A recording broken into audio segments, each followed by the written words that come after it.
Welcome to feel the ম্যাথে সবাইকে স্বাগতম জানাই। প্রিয় স্টুডেন্ট, আজকে আমরা আবার চলে এসেছি আমাদের নতুন ভিডিও নিয়ে। আজকে আমি তোমাদের পড়াবো ক্লাস 9-এর কোষে দেখি 19-এর সরল রেখাংশের অন্তর্বিভক্ত এবং বহির্বিভক্ত এই অধ্যায়টি। এর আগে কিন্তু আমি কোষে দেখি 18 চারটি ভিডিওর মাধ্যমে সমস্ত বইয়ের অঙ্ক কিন্তু বুঝিয়ে দিয়েছি একই পদ্ধতিতে। এই যে চ্যাপ্টারটি আছে এটা একদম থিওরি থেকে আমি কিন্তু তোমাদের বোঝাবো। অনেকেই হয়তো এই চ্যাপ্টারটা ক্লাসে করে নিয়েছো স্যারেদের কাছ থেকে বা তোমাদের যে টিউশন টিচার আছে তাদের কাছ থেকে, কিন্তু ওখানে যে গুড়ো রহস্যটা আছে, মানে কোনো একটা জিনিস কিভাবে শিখছি আমরা, ওর অন্তর্নিহিত ব্যাপার কি জিনিস, প্রত্যেকটা জিনিস স্টেপ বাই স্টেপ আমি থিওরি দিয়ে কিন্তু এখানে বুঝিয়ে দেওয়ার চেষ্টা করব। ওকে, চলো বেশি কথা না বলে শুরু করি আজকের ক্লাস। নবম শ্রেণীর কোষে দেখি 19 সরল রেখাংশের অন্তর্বিভক্ত এবং বহির্বিভক্ত। চলো সর্বপ্রথম আমি তোমাদের যেটা বোঝাবো অন্তর্বিভক্ত জিনিসটা কি। মনে করো এই জায়গায় একটা বিন্দু আছে, যে বিন্দুটির নাম x1, y1, আর এখানে আরেকটি বিন্দু আছে যে বিন্দুটির নাম x2, y2। এই বিন্দু দুটো যদি আমরা জুড়ে দিই তবে একটা সরল রেখাংশ পাবো। এই সরল রেখাংশের উপরে কোনো একটা বিন্দু আছে, সেটা হলো P। এই P বিন্দুটা এই সরল রেখাংশটাকে ভিতরে বিভক্ত করেছে, মানে মাঝখানে দেখো এই একটা অনুপাত, এই একটা অনুপাত, এই যে এইদিকে কিছু টুকরো উৎপন্ন করেছে আর এইদিকে কিছু টুকরো উৎপন্ন করেছে। এই টুকরোটুকুকে বলা হয় হচ্ছে অন্তর্বিভক্ত, অর্থাৎ ভিতরে বিভক্ত হয়েছে। আর বহির্বিভক্ত কথাটার অর্থ কি? মনে করো এই জায়গায় রয়েছে আমাদের x1, y1, এই একটা বিন্দু রয়েছে, আর এখানে রয়েছে x2, y2, এই আর একটা বিন্দু রয়েছে। এই বিন্দু দুটো যদি আমি জুড়ে দিই এবং এটাকে যদি সামনের দিকে আরও কিছুটা আমি এগিয়ে দিলাম, মনে করো এখান থেকে এই যে আরও কিছুটা সামনের দিকে আমি এগিয়ে দিলাম, এবং এখানে একটা বিন্দু রয়েছে P। দেখো P বিন্দুটা কিন্তু এই দুটো বিন্দুকে অবশ্যই বিভক্ত করেছে। তুমি ভাবছো বিভক্ত করলে তো মাঝখানে অবস্থিত হয়। আরে ভাই, মাঝখানে না, বাইরে থাকলেও বিভক্ত করতে পারে। কিভাবে? এই দেখো, সেই ক্ষেত্রে বিভক্তের টুকরো, যেমন এই জায়গা বিভক্তের টুকরো এইটুকু আর এইটুকু হয়েছিল, P বিন্দু যদি বাইরে অবস্থিত হয় সেই ক্ষেত্রে বিভক্তের টুকরো এই যে এইটুকু আর এইটুকু হবে। অর্থাৎ এই যে দূরত্বটা, এই যে এই হলো দূরত্ব আর এই হলো দূরত্ব, এই জায়গা ছিল এই যে দূরত্ব আর এই যে দূরত্ব। তাহলে বিন্দু যদি ভিতরে অবস্থিত হয় তাকে বলা হয় অন্তর্বিভক্ত। বিন্দুটা যদি বাইরে বিভক্ত, এই যে সরলরেখার বাইরে অবস্থিত হলো, তাই এটাকে বলা হয় বহির্বিভক্ত। তাহলে একদম প্রথমেই যে কথাটা আমি তোমাদের বলবো, চ্যাপ্টারের নাম অন্তর্বিভক্ত বহির্বিভক্ত। অন্তর্বিভক্ত বহির্বিভক্ত শব্দটির অর্থ কি বোঝা গেছে? বোঝা গেছে নিশ্চয়ই, যে অন্তর্বিভক্ত মানে বিন্দুটি ভিতরে অবস্থিত হবে, আর বহির্বিভক্ত মানে বিন্দুটি বাইরে অবস্থিত হবে। চ্যাপ্টারের অর্থ আমি বুঝিয়ে দিয়েছি। এবার এই অঙ্ক কিভাবে কি আছে থিওরি সমেত আমি এক এক করে এগোবো, তারপর বইয়ের অঙ্ক কিন্তু পরে করব। অঙ্ক কিন্তু পরে অবশ্যই করা যেতে পারে, আগে থিওরিটা শেখা ইম্পর্টেন্ট।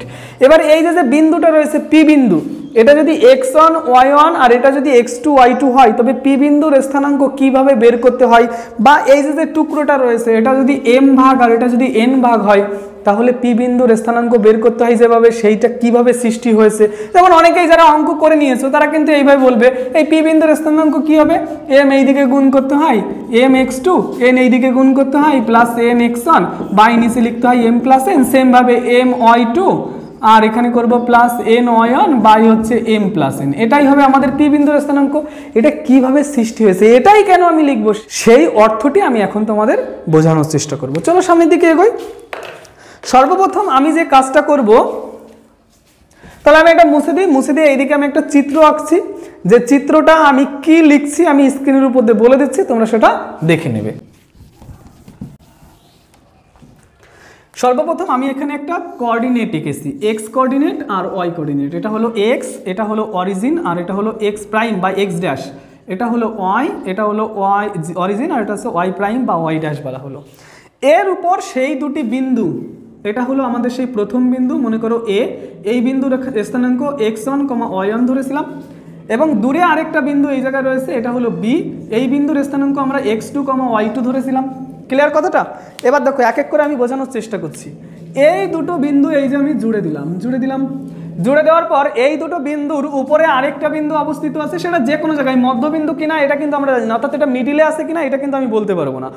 এই বিন্দুটা যে কোনো জায়গায় আছে, এই P বিন্দুর স্থানাঙ্ক আমি x, y ধরলাম, অর্থাৎ P বিন্দুর স্থানাঙ্কটাই কিন্তু আমাকে বের করতে হবে। ক্লিয়ার হলো কথাটা? এ বিন্দু x1, y1, বি বিন্দু x2, y2, আর P বিন্দু ওর উপর যে কোনো জায়গায় অবস্থিত। এই P বিন্দুর স্থানাঙ্কটা হলো x, y, ওটাই আমাকে বের করতে হবে। পরিষ্কার কথাটা? দেখো এই এ বিন্দু থেকে যদি আমি এর উপর লম্ব অঙ্কন করি, এটা যেহেতু x1 y1, অবশ্যই এটুকু হলো x1 আর এই লম্বা দাগটা হবে y1। পরিষ্কার কথাটা?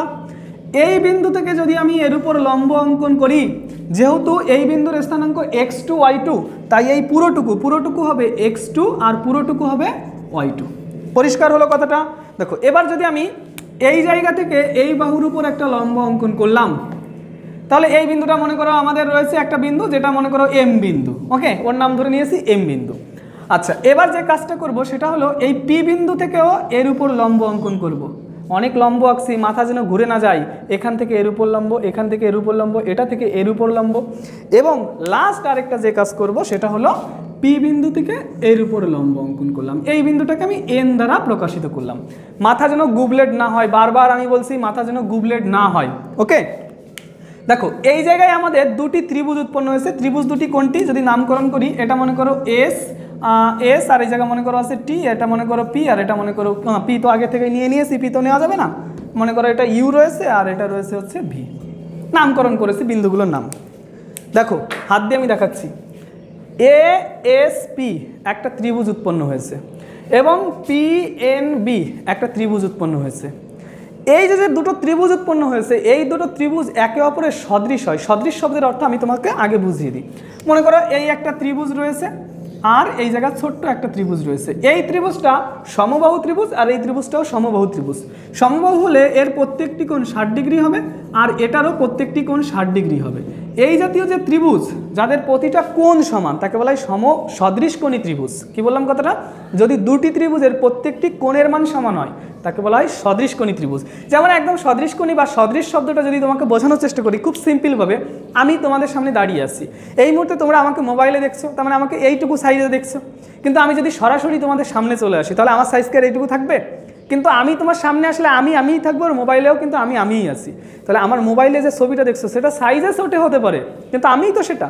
তাহলে মোবাইলের ছবি আর আমি, এটা হলো একে অপরের সদৃশ। বা আমার একটা ছোট্ট ফটো, ওই ফটোটার সঙ্গে আমি হলো সদৃশ, মানে একই রকম দৃশ্যমান হতে হবে, সেটাকে বলা হয় সদৃশ। ক্লিয়ার কথাটা?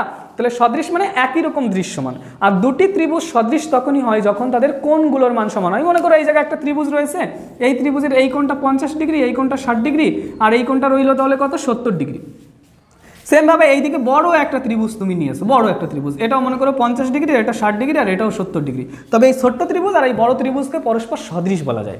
ওকে, ছোট্ট ত্রিভুজ আর এই বড় ত্রিভুজকে কি বলা যাবে? সদৃশ। যদি দুটো ত্রিভুজ সদৃশ হয় তাহলে ক্লাস 10-এ তোমরা থ্যালেসের উপপাদ্য নামে একটা উপপাদ্য পড়বে। থ্যালেস একজন ম্যাথমেটিশিয়ান ছিলেন, যিনি প্রমাণ করে দেখিয়েছিলেন দুটি ত্রিভুজ সদৃশ হলে এ বি সি, আর এটা মনে করো পি কিউ আর, সদৃশ হলে তার অনুরূপ বাহুগুলোর অনুপাত সর্বদা সমান হবে। অর্থাৎ এ বি এর এই সাইডের বাহু নিয়েছি, ওর ওই সাইডের বাহু হচ্ছে পি কিউ, ইকুয়াল টু এর এই সাইডের বাহু যদি আমি এসি নিই, ওর ওই সাইডের বাহু আমার নিতে হবে পি আর, বা এর যদি ভূমি নিই আমি বিসি, তাহলে ওর ভূমি নিতে হবে কি? Q R. এই কথাটাকে ঘুরিয়ে অনেকভাবে লেখা যায়। যেমন ধরো এর আমি দুটি বাহুর অনুপাত নিতে চাইছি, কেমন? এ বি নিতে চাইছি আর বিসি নিতে চাইছি। এর এই সাইডের বাহু আর নিচের বাহু নিয়েছি, তাহলে এরও এই সাইডের বাহু হচ্ছে পি কিউ আর নিচের বাহু হচ্ছে কিউ আর। এই যে কথাটা কনসেপ্টটা বললাম, এই কনসেপ্টের উপর ডিপেন্ড করেই কিন্তু আমাদের অন্তর্বিভক্ত এবং বহির্বিভক্ত চ্যাপ্টারটি গড়ে উঠেছে। ভালো করে কনসেপ্টটা আগে ক্লিয়ার করো ভাই। অঙ্ক সেটা তো তুমি তোমার দাদার কাছ থেকে টুকে নিতে পারো, বন্ধুর কাছ থেকে নোট খাতা নিয়ে নিতে পারো। কনসেপ্টটা যদি মাথায় না ঢোকে তাহলে সায়েন্স নিয়ে পড়তে খুব অসুবিধা হবে। কিন্তু তোমাদের সবসময় কনসেপ্টটা বোঝার চেষ্টা করবে। আমি অন্তর্বিভক্ত বহির্বিভক্ত শুধু একটা সূত্র লিখিয়ে দিলাম, অঙ্ক করিয়ে দিলাম, তাহলে তোমার চ্যাপ্টার হয়ে যেত। আমি সেটা কিন্তু মোটেও চাইছি না। আমি চাইছি গভীর থেকে গভীর জিনিস তোমরা বুঝে নাও। দেখো এই জায়গায় প্রথম আমি যেটা তোমাদের বোঝালাম, দুটি ত্রিভুজ সদৃশ হলে তাদের অনুরূপ বাহুগুলোর অনুপাত সমান হয়, যেটা ক্লাস 10-এ আছে থ্যালেসের উপপাদ্য অনুযায়ী। 10-এ যখন উঠবে তখন তোমরা সেটা জানবে। এই কনসেপ্টটা ইউজ করে আমি এখান থেকে কিছু কথা তোমাদের বলবো, এই কনসেপ্টটা ইউজ করবো আর ওই দিক থেকে কিছু কথা বলবো। চলো সামনের দিকে এগোই। তাহলে বাদিকের জিনিসটা আমি মুছে ফেলি এক এক করে। এই সদৃশ্য কোণী ত্রিভুজের যে কথাগুলো বললাম এটা যেন মাথায় থাকে, খাতায়ও নোট করে নেবে কিন্তু। ওকে, দেখো তাহলে এই যে ত্রিভুজটা আছে ছোট্ট ত্রিভুজ, আর ওই জায়গায় ছোট্ট ব্ল্যাক কালারের ত্রিভুজ আছে, এই দুটো সদৃশ হবে। কেন হবে যদি বলো? দেখো এর এই কোণটা 90 ডিগ্রি, এই যে এই কোণটা 90 ডিগ্রি, এরও কিন্তু এই কোণটা 90 ডিগ্রি, এবং এর এই কোণটার সঙ্গে এর এই কোণটা সমান হবে। কেন? অনুরূপ কোণ হবে। এই যে একই সরলরেখা, একটা সরল রেখা রয়েছে, এই যে একটা সরল রেখা রয়েছে, তার সমান্তরাল দুটি সরল রেখা একই দিকে সমান দুটি কোণ উৎপন্ন হয়। এই যে এই একটা সরল রেখা রয়েছে আর এখান থেকে এই যে দুটি সমান্তরাল সরল রেখা রয়েছে, তবে এই কোণটা আর এই কোণটা অবশ্যই সমান হবে। এই যে এই লজিকের উপর ভিত্তি করে। অনুরূপ কোণ। তাহলে অবশিষ্ট যে কোণটা পড়ে থাকে সেই দুটোও তো সমান হয়, তাহলে ত্রিভুজের 3টি কোণই সমান। ত্রিভুজের 3টি কোণ সমান হলে সেটাকে বলা হয় সদৃশকোণী ত্রিভুজ। অর্থাৎ এর এই কোণের সঙ্গে ওটার এই ছোট্ট কোণ, এর 90 ডিগ্রির সঙ্গে এই 90 ডিগ্রি, আর এই সাইডের উপরের কোণের সঙ্গে ওই সাইডের উপরের কোণ, 3টি কোণই সমান হয়ে গেল। তাহলে এটাও সদৃশকোণী ত্রিভুজ হবে। আর সদৃশকোণী ত্রিভুজ হলে থ্যালেসের উপপাদ্য, এটা যেন মনে থাকে। এইবার দেখো এক এক করে বোঝাবো, ভালো করে বুঝবে। এবার আসল থিওরির মধ্যে প্রবেশ করছি আমি। মাথা ফাঁকা যেন থাকে, কনসেন্ট্রেশন যেন ফুল থাকে। এই যে এই বিন্দুটা x1 y1, তাই জন্য এই বিন্দুর স্থানাঙ্ক x1, y1। এই জায়গা থেকে এইটুকু, এটা হলো x2 আর এটু হলো y2, তাই জন্য এই বিন্দুর স্থানাঙ্ক x2 y2। পি বিন্দুর স্থানাঙ্ক x, y, এইটুকু হলো x আর এটুকু হলো y, সেই জন্য পি বিন্দুর স্থানাঙ্ক x, y। তাহলে ভালো করে বুঝবে, একদম ছবি একে করে একে একে এক একটা করে বোঝাবো আর বাদিকে লিখে নেব। এই জায়গা থেকে এইটুকু, যেটুকু ছবি এঁকেছে এইটুকু মানে x, আর এই জায়গা থেকে এইটুকু মানে এই যে এইটুকু মানে হচ্ছে x1, এই যে লিখেছিলাম x1। তাহলে কি আমি বলতে পারি এইটুকু হলো x, ভালো করে আমার হাতের দিকে খেয়াল করবে, এইটুকু হলো x, এইটুকু হলো x1, তাহলে এইটুকু কত হবে?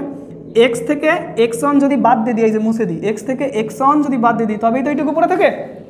সিম্পলি কিন্তু এই যে আমি কালিটা মুছে দিলাম সেখান থেকেও তো বোঝা যায় এইটুকু হলো x, তার থেকে যদি x1 আমি বাদ দিয়ে দিই, বাদ দিয়ে দিলেই কিন্তু আমার পড়ে থাকে এইটুকু জায়গা, যেটা আমার এই ত্রিভুজের ভূমিটা, যেটা মানে AS। তাহলে আমি কি লিখতে পারি এই জায়গায় যে ত্রিভুজ ASP থেকে পাই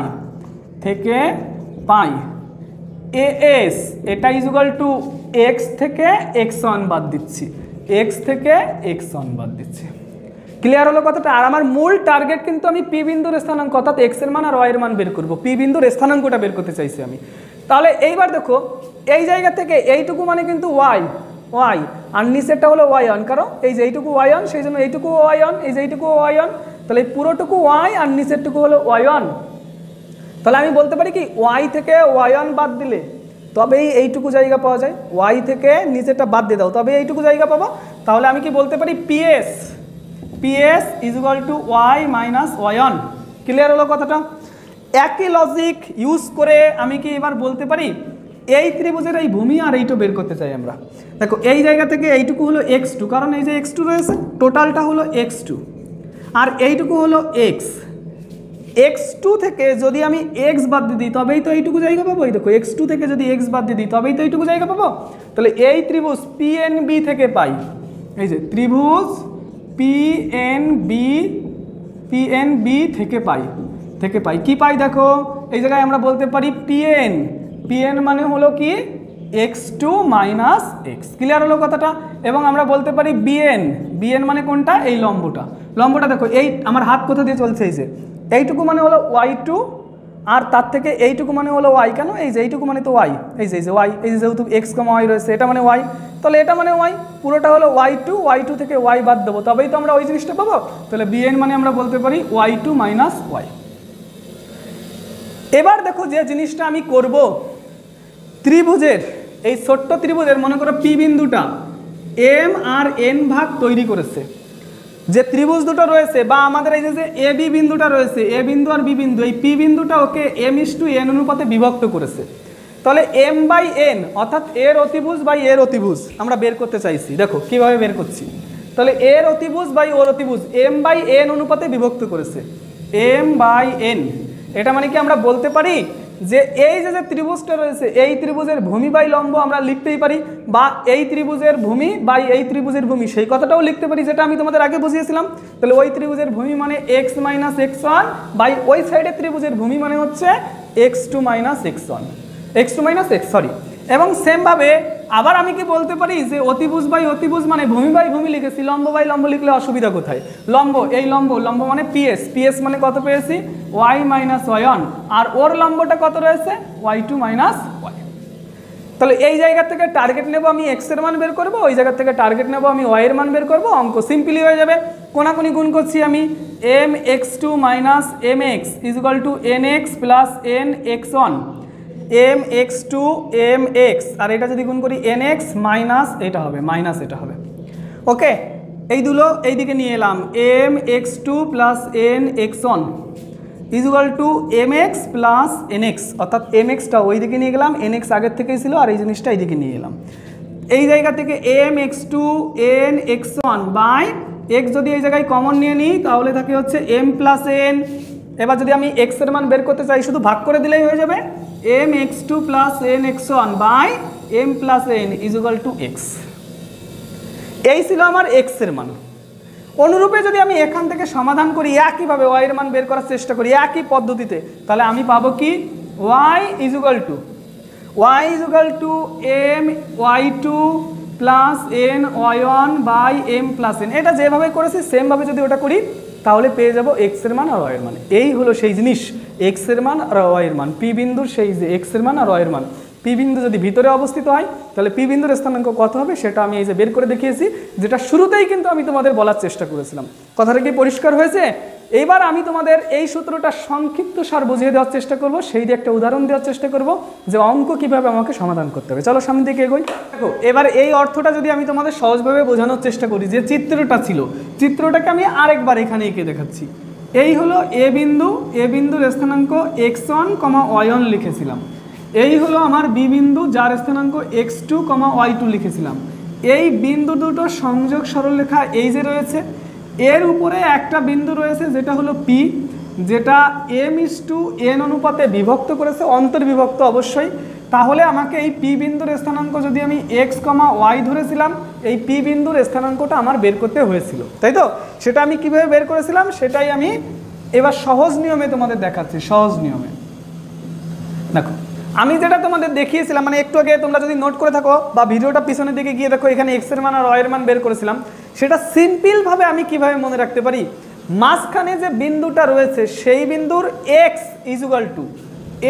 ইজুগাল টু এই দিকে যে অনুপাত থাকবে সেই অনুপাত এই দিকে গুণ করলাম, তাহলে এখানে লিখতে পারি এম এক্স টু প্লাস এই দিকে যে অনুপাত থাকবে তাকে এই দিকে গুণ করব, অর্থাৎ এন এক্স ওয়ান বাই এই দুটো অনুপাতের যোগফল অর্থাৎ এম প্লাস এন। দেখো এই জিনিসটাই এক্স এর মান ছিল।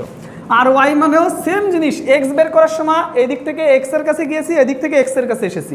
আর ওয়াই বের করার সময়ও সেমভাবে এই দিক থেকে ওয়াই এর কাছে যাব, অর্থাৎ এম ওয়াই টু এই দিক থেকেই আগে যাবো, এই কথা যেন মনে থাকে। এম ওয়াই টু আর N one plus N one by হলো এম প্লাস এন। এই হলো যদি অন্তর্বিভক্ত হয় তবে এক্স এর মান এবং ওয়াই এর মান, এই কথাটার জন্য মনে থাকে। কিভাবে আমি বের করলাম, যে এক্স এর মান আর ওয়াই এর মান বের করতে হলে এই দিকে যে বিভক্ত হবে তাকে এক্স এর কাছে যাব, এই দিকে যে বিভক্ত হবে তাকে এই দিকে এক্স এর মান কাছে যাব, এবং এই বিভক্ত দুটোর যোগফল নিচে লিখে দেবো, তবে এক্স এর মান হবে সেম পসিডিওরে ওয়াই এর মান পাবো আমরা। একটা উদাহরণ দিয়ে আমি তোমাদের বুঝিয়ে দিচ্ছি। ধরো তোমাকে একটা প্রশ্ন করেছে যে এ একটা বি বিন্দু, এ বিন্দুর স্থানাঙ্ক 3,2, বি আরেকটা বিন্দু, বি বিন্দুর স্থানাঙ্ক 5,7 বলেছে।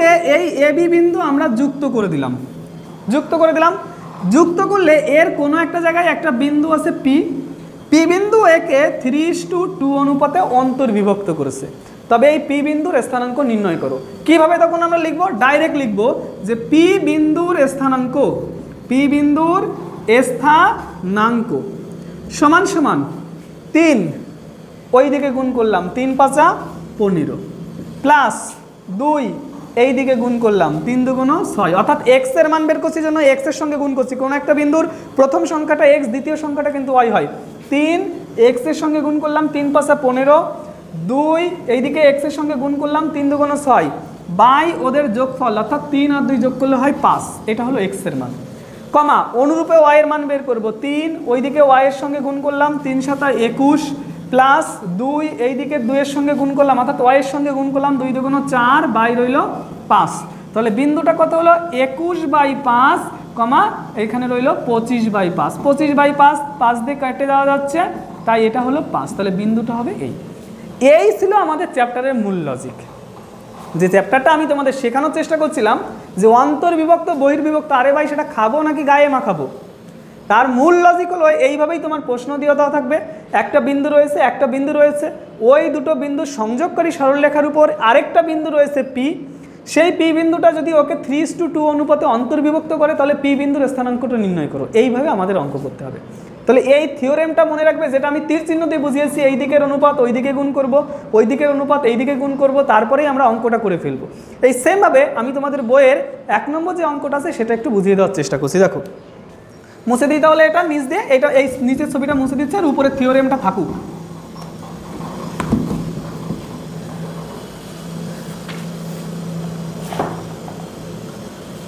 দেখো, বইয়ের 1 দাগে বলেছে এ একটা বি বিন্দু, এ বিন্দুর স্থানাঙ্ক বলেছে 6, -14, আর বি আরেকটা বিন্দু, সেই বি বিন্দুর স্থানাঙ্ক বলেছে -8, 10।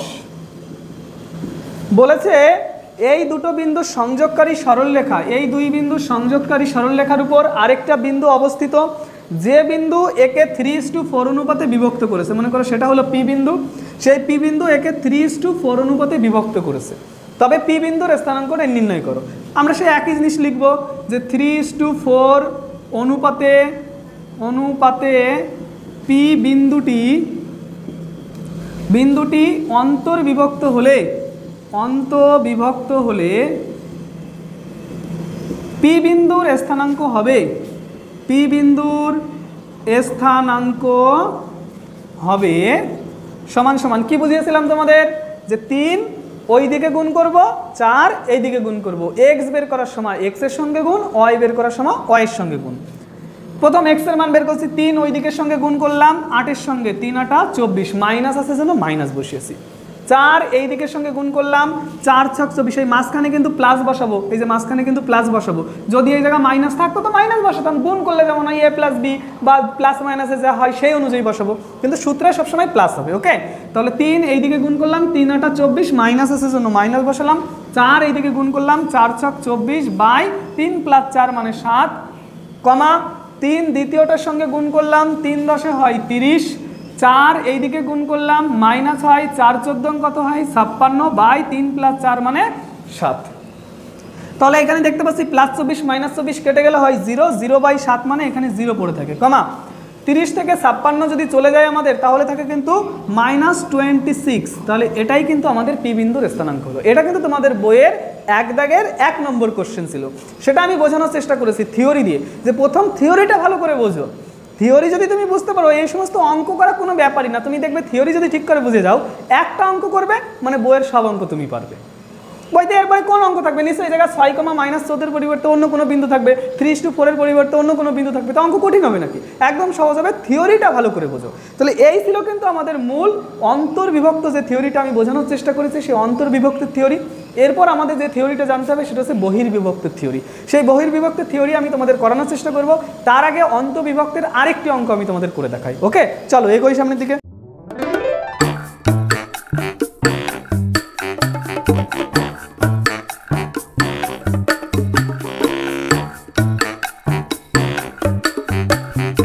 দেখো, বইয়ের আমি 1 দাগের 2 নম্বর কোশ্চেনটা যেটা আছে সেটা এখানে নিয়েছি। বলেছে এ বিন্দুর স্থানাঙ্ক 5,3, বি বিন্দুর স্থানাঙ্ক -7, -2।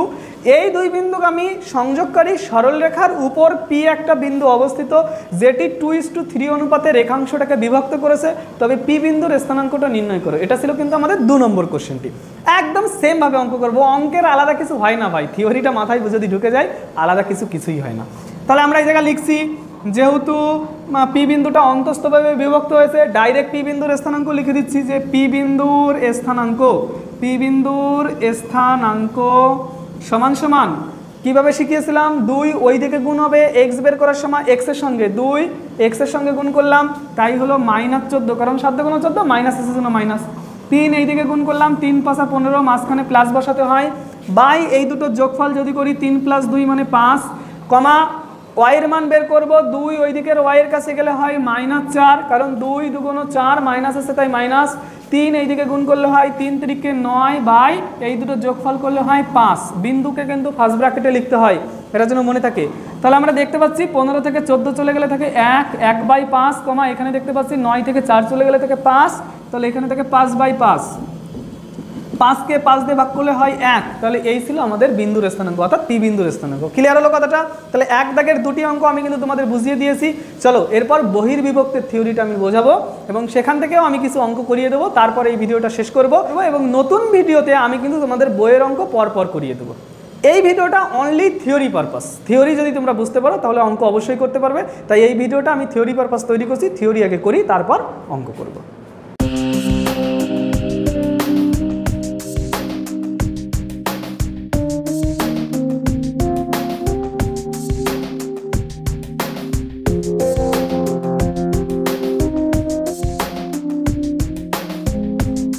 দেখো এইখানে আমি যে ছবিটা এঁকেছি সেই ছবিতে এ বিন্দু হলো x1y1, বি বিন্দু হলো x2y2 আর পি বিন্দু বাইরে অবস্থিত, যেমন অন্তর্বিভক্ত বহির্বিভক্ত আজকে ক্লাস শুরুতে আমি তোমাদের বুঝিয়েছিলাম পি বিন্দুটা বাইরে অবস্থিত x, y এবং সেমভাবে এখানেও কিন্তু আমাদের বের করতে বলা হয়েছে যেটা পি বিন্দুর স্থানাঙ্ক অর্থাৎ x এর মান আর y এর মান বের করতে বলা হয়েছে।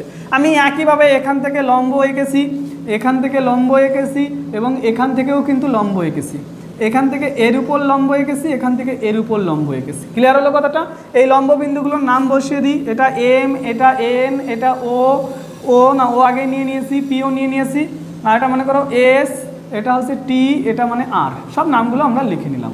ওকে, এইবার দেখো আমাদের যেটা বের করতে হবে পি বিন্দুর স্থানাঙ্ক। পি বিন্দু কিন্তু বাইরে অবস্থিত, কথাটা যেন মনে থাকে।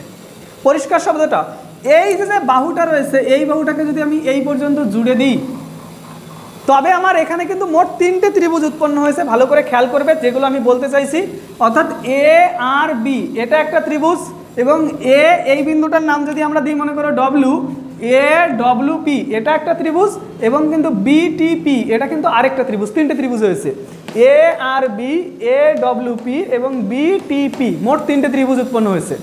এই 3টে ত্রিভুজে কিন্তু সদৃশ হবে সে আগের লজিক অনুযায়ী যে এই কোণ আর এই কোণ সমান, এটা 90 ডিগ্রি, এটা 90 ডিগ্রি, এটা 90 ডিগ্রি আর অবশিষ্ট কোণ এমনিতেই সমান, আগেও এটা বুঝিয়েছিলাম। এবং আমাকে যেটা বের করতে হবে সেটা হচ্ছে ভূমির দৈর্ঘ্যগুলো, এটা যেন মনে থাকে। আমি ভূমির দৈর্ঘ্যগুলো বের করার চেষ্টা করব। সর্বপ্রথম আমি এইটুকু বের করার চেষ্টা করছি, এইটুকু মন দিয়ে কিন্তু দেখবে আমি কোনটা বের করার চেষ্টা করছি। এই যে দৈর্ঘ্যটা রয়েছে এই দৈর্ঘ্যটা কিন্তু এক্স আর এইটুকু কিন্তু x1, পুরো দৈর্ঘ্যটা হলো এক্স এক্স আর এই জায়গা লিখে নিই, নাহলে আবার তোমরা তো খুব ভালো মাথা গুবলেট করে ফেলবে। আর এইটুকু হলো x1, এইটুকু হলো x1, এই যে x1 রয়েছে তাই আমার এইটুকু দৈর্ঘ্য দরকার, এইটুকু দৈর্ঘ্য দরকার, তাহলে এইটুকু বাদ দিয়ে দিতে হবে, বাদ দিয়ে দিতে হবে। তাহলে আমি কি বলতে পারি যে এ ডব্লিউ ইজুগাল টু ত্রিভুজ এ ডব্লিউ পি থেকে পাই A W equal to X minus x1 এবং এই ত্রিভুজের এইটাও আমার দরকার। দেখো এই টোটালটা মানে ওয়াই আর এইটুকু মানে y1, তাহলে আমি y থেকে y1 বাদ দিয়ে দেবো তবেই তো ওটা পাবো। তাহলে আমরা বলতে পারি পি ডব্লিউ এটা মানে কিন্তু y মাইনাস y1।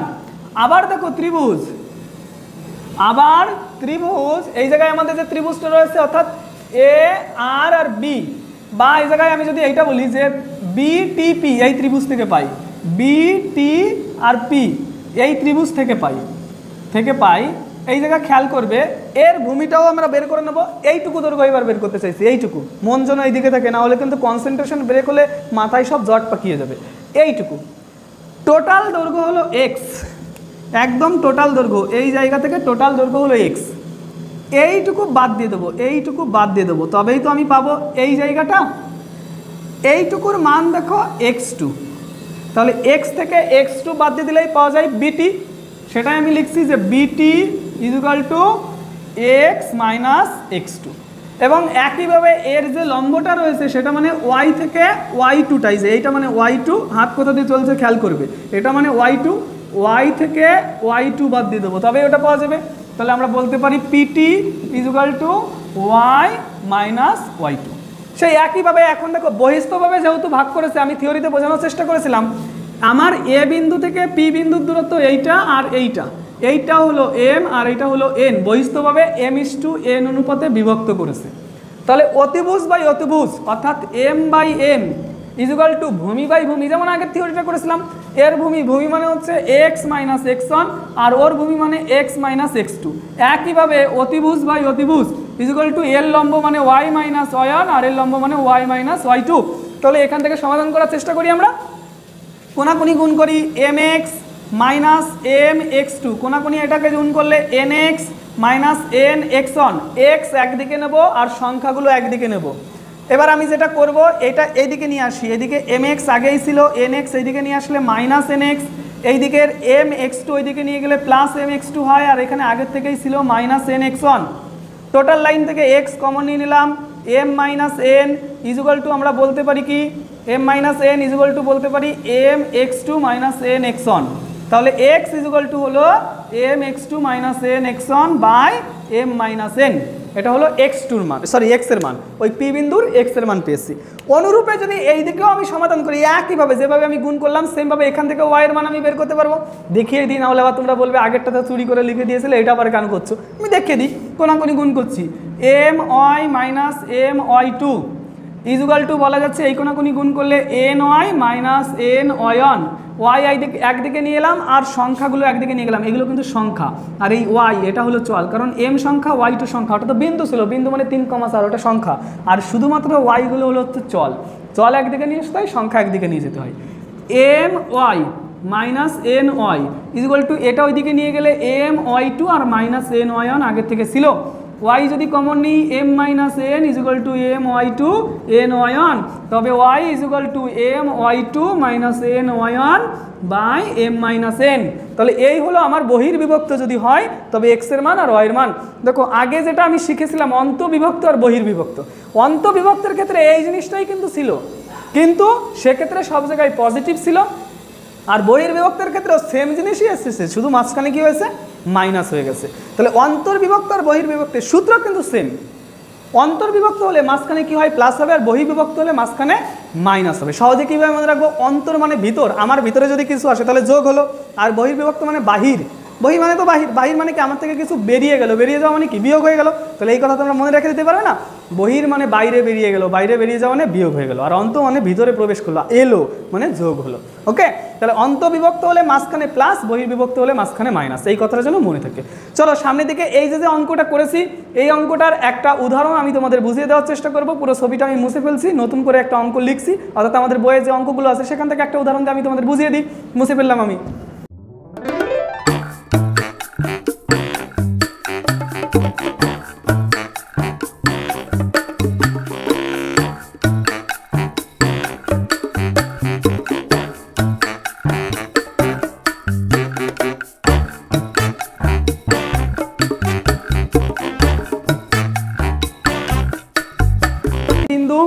সেই বিন্দুর স্থানাঙ্ক বলেছে 4,-5। এই বিন্দু দুটোর সংযোগ সরলরেখার উপর আরেকটি বিন্দু বাইরে অবস্থিত, সেই বিন্দুটা একে কি করেছে 3:2 অনুপাতে বহির্বিভক্ত করেছে, 3:2 অনুপাতে বহির্বিভক্ত করেছে। তাহলে আমাকে ওই পি বিন্দুর স্থানাঙ্ক নির্ণয় করতে বলা হয়েছে। 3:2 মানে টোটালটা হলো 3 আর এইটুকু হলো 2, এটা যেন মনে থাকে। তুমি কিভাবে করবে অঙ্কটা, এত কিছু লিখবে না, তুমি মনে করো এই জায়গায় ছবিটা এইরকম নয়, ছবিটা হলো এইভাবে, এই জায়গায় রয়েছে পি বিন্দু, এই হলো 3, এই হলো 2।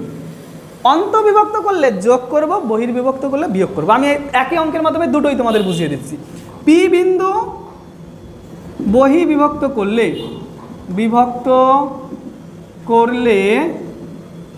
পি বিন্দুর স্থানাঙ্ক হবে, পি বিন্দুর স্থানাঙ্ক হবে সমান সমান 3, এই দিকে গুণ করলাম 3 4 হবে 12, মাঝখানে কিন্তু মাইনাস বসবে যেহেতু বহির্বিভক্ত করছে, সূত্র আমি প্রমাণ করে দিয়েছি।